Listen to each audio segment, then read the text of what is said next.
Hi guys, and welcome to Gauge Reviews. And to this quick video about the Arrow and Flash, and according to me, what the shows are missing.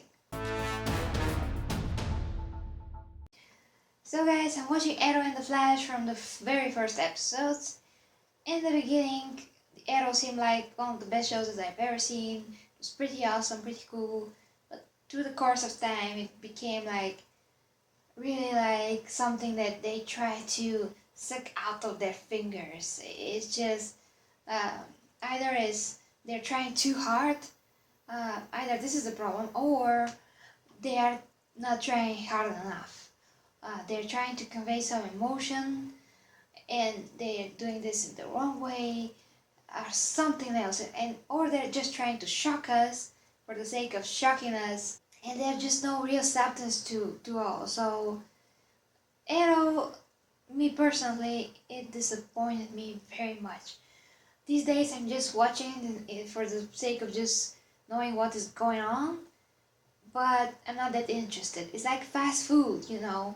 You enjoy your stupid burger, not from McDonald's, but for instance, you enjoy something like fast food that is very delicious, but as soon as you finish with it, you don't want to look at it anymore, or it's not good for you, but you're going to maybe think about it, eat it again, and you're disappointed again. You know, something like this. It's not something that you can watch again and again and to stay with you to the rest of your life. It's not something that it's substantial enough. It lacks substance. It really does. It has a lot of characters. All those characters are not bad, don't get me wrong, but they are just like bland. I mean, they are good and at the same time they are so bland. They are like unfinished. Like you have a super good idea and you wrote it down. You're just like reading the idea and you're like, oh, that's great. That could be so awesome. And you try to, to do it, but you do it just to a certain point, and then you feel like, I'm not going to do it, not going to see this thing to the end. I'm just going to leave it how it is. I think that I like it how it is. It's enough. But it's not, because you didn't actually finish your idea. So something like this is Arrow as a show and the Arrow characters. And Arrow himself, I mean, he's so bland. He's changing his voice every time that he speaks, but that is because just, Stephen Amell has this a little bit of thin voice. He's not very manly voice-wise, so he just always talks like whispering. You know where Felicity is, right? I'm gonna kill him. I'm gonna kill him. Yeah, I'm not happy about this. Where is Felicity? Felicity! Felicity! Where is Diggle? I have to talk to Diggle. No, I don't think that's going to work. No. So that is Arrow for ya. And he can't beat anybody. Sometimes he is just like something that that is not that good, but they always hyped it as being so good. When he fights, he can barely defeat somebody. The show is about him and it's called Arrow, but it's not about him at all. All the time it's about everyone else, and he just walking around being mean to everybody. There's so many flaws in this show, really. Moving on to the Flash now. The Flash is something similar. They make Flash to be very weak. He has to master all his strength to defeat this other Flash, opposite Flash, this guy. He has a whole group of people helping him, just like Arrow does. And I'm usually not used to this. I mean, I like the theme and all that, but I'm used to, the hero being a hero on his own, dealing with things on his own, and the Flash is going around and he's not even kicking the bad guys' butts. Most of the time he gets his ass kicked, and only because his team, he barely makes it out alive. So that's pathetic for me, and although I overall enjoy the show, I am just, when you start thinking about it, it's not like before, like the previous Flash show. He went, he saw the problem, he beat the bad guy, he was home. He went, he saw the problem, he beat the bad guy, he solved the case, he was home. And Flash is like, oh my god, what am I going to do? Cisco, what to do? I don't know what to do. Quick, Barry, there's a water crane down there. You have to cool him off. Quickly. It's lacking.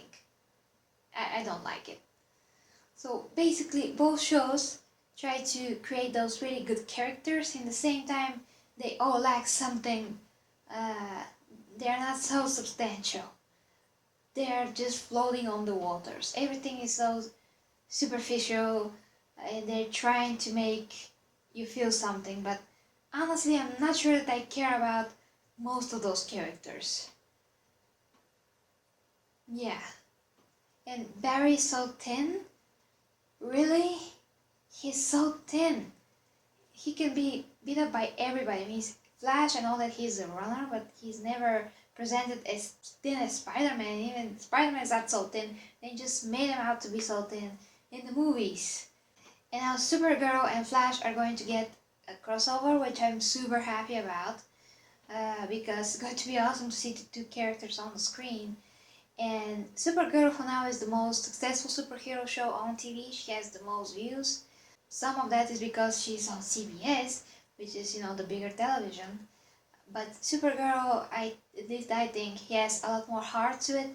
He has a lot more substance to it. He has some, better characters like Supergirl herself. She's so down to earth. She is so caring, thoughtful, and at the same time she can kick some ass. Although that aspect again kind of lacks because she is not as strong as she's supposed to be.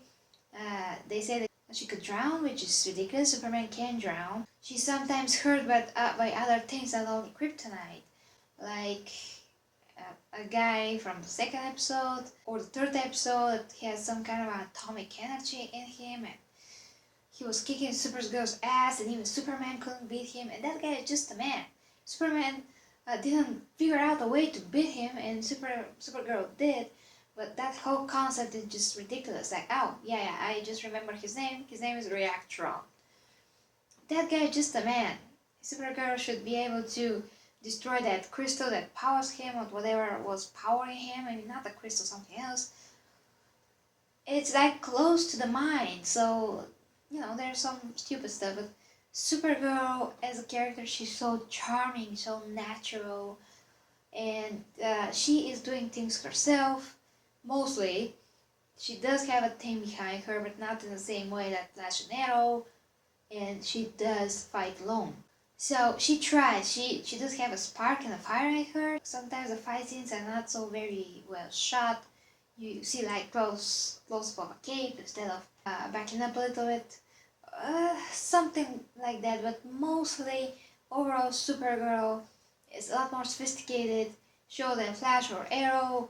It's a lot better. It has a lot better effects also. It's better with the comic book stories. It feels a lot more like a comic book story. And Calista Floodheart's character, Cat Grant, is one of the most coolest female characters, boss-wise, I've ever seen. She's such a interesting persona.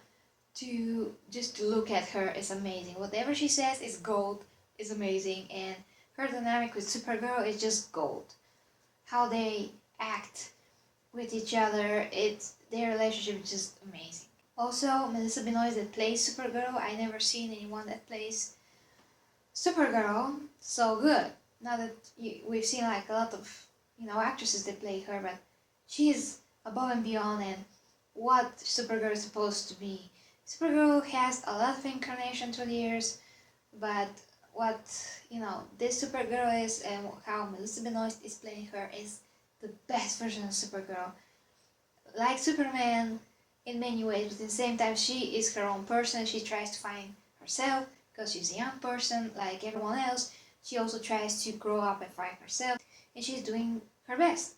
She could be helped in her relationship department because she screws up her relationship with men, and she basically kind of gives up and decides to, I'm going to be alone, nobody's safe around me, that old superhero crap. It's so stupid, but I hope that that's going to change and she finally is going to get some boyfriend, and she did have an amazing boyfriend in the last episode, but she dumped him even before the relationship could take off. And that guy that played her boyfriend, almost boyfriend, was her husband in real life. And that guy is amazing model guy, and she's so beautiful and he's so beautiful that it's just amazing that they are even married in real life. I mean, that's the most amazing couple I've ever seen. So beautiful. Anyway, yeah, I digress when it comes to Supergirl. But yeah, guys, so Flash, Supergirl, Arrow, yeah, 3 shows that are from the same company and from the same comic books. I mean, from different comic books from the same universe. But Supergirl is the best. And hopefully when she crosses over with Flash, we're going to get some really cool stuff. And both show fans can see that the other show is worth watching. Although again, Flash, too many flaws, but still worth watching for now. So I just wish that some of the new shows have more heart. They know how to execute emotion, when to pull your emotional strings, not all the time, not like for the sake of just doing it, not so artificially, but more naturally. So keeping my fingers crossed for this. And there are some shows that are like exception, but yeah, most of the new shows are like this, like fast food. Yeah, and of course, yeah, Supergirl is one of those exceptions, minus some stupid stuff, but there are not so many, not like in Shannara Chronicles that I'm just losing my hair like a bullet, in my mind, of course, not physically, but yeah, it's just, yeah, frustrating enough. So guys, thank you very much for watching. Please share, rate, comment, and subscribe. Until next time with KDG Reviews. Best games for the best prices on g2a.com and citykeys.com. If you like to subscribe, you can click the button to the right, and you can also check out my gaming channel, KDG Gaming.